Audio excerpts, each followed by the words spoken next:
My name is Walter Hartwell White. I am speaking to my family now. There are going to be some things that you'll come to learn about me in the next few days. I just want you to know that no matter how it may look, I only had you in my heart. Come on, man. I said fuck you and your eyebrows. Wipe down this.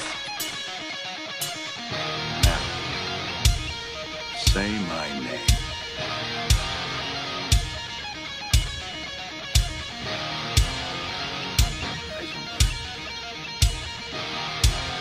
You're goddamn right.